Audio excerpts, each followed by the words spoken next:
Hi, it's Matt Allen here from CARR. Today we're going to talk about our coffee roaster project from 2025, where we took our 3 kilo coffee roaster, originally designed to run off gas, and we converted it to run off a hot air heating source. So what we did was we ripped out the original gas burner that situates itself under the drum. This is the drum here, and if we come down underneath, you'll see we've now got the LE10000 double flange heater. It's bolted to a plate, and that seals all that energy and heat into the bottom of the drum. We then integrated a pressure blower, which is sitting here, which is capable of recycling warm air back to the element. In doing that, we're now able to achieve energy savings through recycling the heat.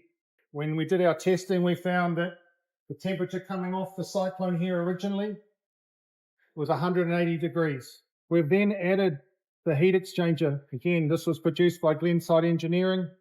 The heat exchanger is basically takes the dirty air through 15 to 20 copper pipes horizontally through the body of the chamber, and this is the exit where your dirty smoke and chaff would come out. Part of the chamber is we have the clean air from the filter coming through, mixing with the hot copper pipes, and the fresh air is taking its energy and coming through and down this pipe, and it's returning back into the blower, recycling back into the system. So to get some understanding of the situation, currently the roaster itself is sitting at 220 degrees. Now we're going to check what's being recovered. When you look at this now, we're saving 46 degrees, and it's still slightly rising, which means that's less energy going back into the element. One of the things you'll notice when we designed this was it was for demonstration purposes, and at this point we're utilizing a stainless steel pipe for our heat recovery. Using a heat resistant pipe, there's the possibility to save perhaps another 15 degrees more energy from the testing we've done. How's this control?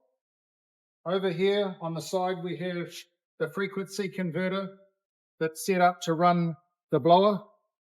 This has the ability to go to 60 hertz, but for the coffee roasting, we've found 40 hertz provides enough air pressure to circulate through the system. Higher pressures create issues when trying to load the beans in the hopper. They tend to want to blow out. The second part of the control is for the heat. On this side of the machine, we've replaced the original dials with an Omron controller. The Omron controller, as you can see, is currently set at 260 degrees. And with the use of the static solid state relay, it's now modulating the temperature to around the target temperature. It's also assisted by the thermocouple here that again we've mounted above the heating element, and again you can see here perhaps more clearly. So everything is talking to itself to ensure that we've got our temperature where we want. In essence, that's all the steps we've taken to convert this machine. It was relatively straightforward in process, just with the time to reconfigure the system. And yeah, it's been a great process and something we've enjoyed here at CARR.